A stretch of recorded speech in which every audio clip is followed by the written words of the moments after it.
Assalamu alaikum everyone. So welcome back to Pepe Update and let's talk about so many things that I have in my mind. So first of all, we're going to dive into the charts and then we're going to talk about some money management and how you can be taking this trade. I have opened up Pepe some couple of days ago. I actually opened it up a little bit higher at 10:45. It's actually at 9:17 right now. I've been giving this stop loss at 9:65, but regardless of the stop loss being taken away or not, I really don't think that Pepe right now is at the mode of actually going any lower because of the following few reasons. So number one, if we go on and we talk about the daily time frame, we have a trend line that is really maintained right now, really respected right now. And the last time you were doing what you're doing right now was back in 12th of April 2024. So 1 year ago, I've actually studied the behavior of Pepe, and it does look like you can make a wick. You can just make a wick down there, and it would be pretty normal to kind of consolidate some few days. Do you see that? You can actually consolidate few days before you do not end up going to the upside. Now, there are some few things you guys have to understand about Pepe. Number one is that I am trading Pepe this time at the daily time frame, and from the point where I'm trading Pepe and from the point where you're trading or somebody else is trading Pepe will differ. It's going to be different for every single person. The strategy I have and you have are not going to be the same. Now let's say I gave the trade, I gave the call, and I'm working with a stop loss. For example, I mentioned 965 as a stop loss, and then that was taken out, but still I'm in the trade. Then why didn't I close the trade? Because my strategy still is different.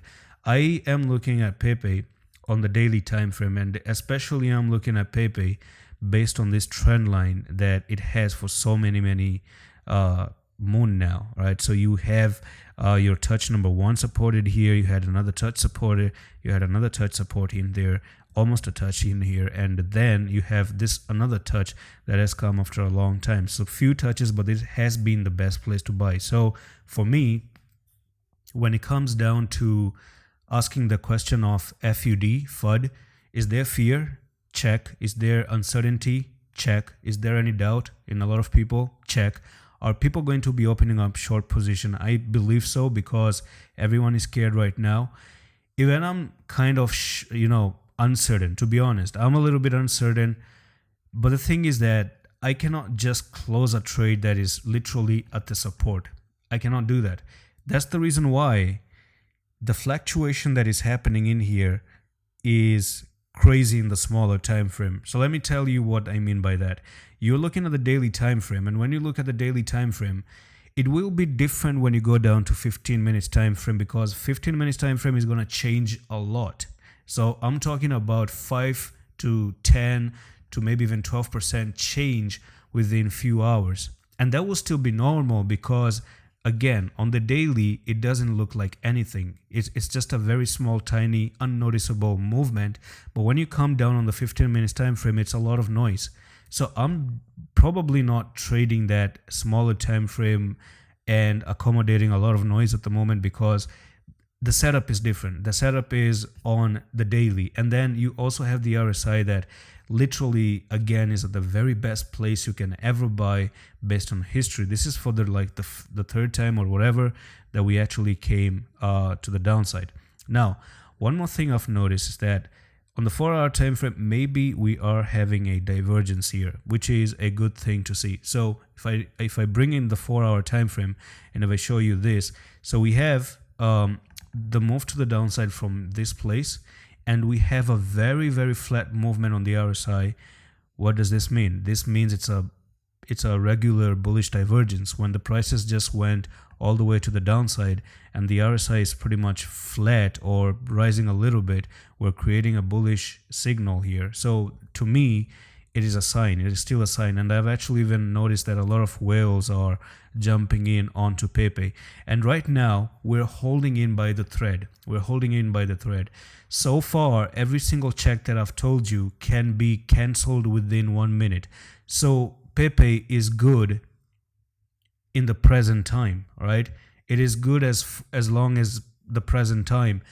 in the future, I don't know, man. In the future, if you start to see maybe Pepe coming below 794, I think I would actually say, for me personally, 791 can actually be a very bad sign, because that to me means that you can actually come down here and maybe try to even retest and then go back up. But even if you go down there, sometimes I ask myself this question: even if you go down there, we still have huge support down there. Even at 791, it's a whole damn support. Why? Because look at this. This is exactly where you've actually had some few touches as well. You've actually come down here, you've been supported as well. So you have one touch over here, you have one touch over there. So even if you come down here and you go low, that will still be another support. And also keep in mind that you are way too oversold, that in fact, if you come down here, you will still have a reaction to the upside still. Okay, so where's the stop, when to close is getting very, very, very tricky. But I still hope, that it actually moves on from this place. And also another thing is, on the daily, is that we have some few more hours, I think 3 hours more. And in 3 hours 45 minutes, we are about to make this closing of a doji. It hasn't really closed just yet, so I really hope we get to close it as inverted hammer. And when you close as inverted hammer, hopefully tomorrow we could actually start to bounce back off again, move maybe to 1018, and then from here you probably start to go back up again. Keep in mind, we have the dragonfly doji and it has not been taken out just yet.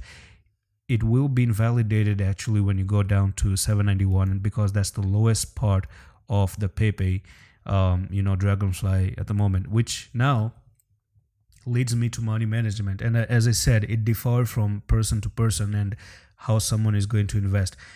Now, if you consider me, right, why didn't I close it? If you consider my strategy, I find this coin very good when it comes down to intraday trading. I don't think it is a environment, because then again, your trading is going to be dependent on some of the following factors, which namely are your risk management, how much of a loss you have, you can tolerate, and your money management, of course.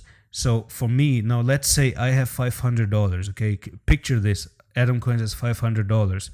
Atom Coins decide to put $100 down at this place and try to swing trade or intraday trade, whatever, because I think that's the best situation to do right now. And my personal take is that there's this upper trend line, and I feel like, Pepe can actually have a reaction back to 1562, or even, let's just say, to this 55 EMA once again to retest. That's my personal take, because it looks good, it looks amazing. So what I do is, out of $500, I put in $100. Now if it does go down, and take the stop loss, it's going to be a 14% risk. If it goes any lower, even 20%, it's going to be 20% risk. How much money am I losing? $20. $20 out of $100. But understand this, I have $500. So losing $20, I can tolerate that, because at some point I'm planning that, okay, if I lose $20 here, I can scalp trade in the future and try to even get a 10% win using $500, and that would put me to $50, and that would recover my losses and put me into profit as well. That's my strategy. Now, there are different folks who want to get into the trade very quickly and exit very quickly. For those people, well, I think $965 was a good stop at that time, because again, it comes with the mind that someone is scalping. Maybe someone wants a quick day trade. It didn't happen that way. But when it comes to the daily and you're thinking of swing trading, still better thing to do right now.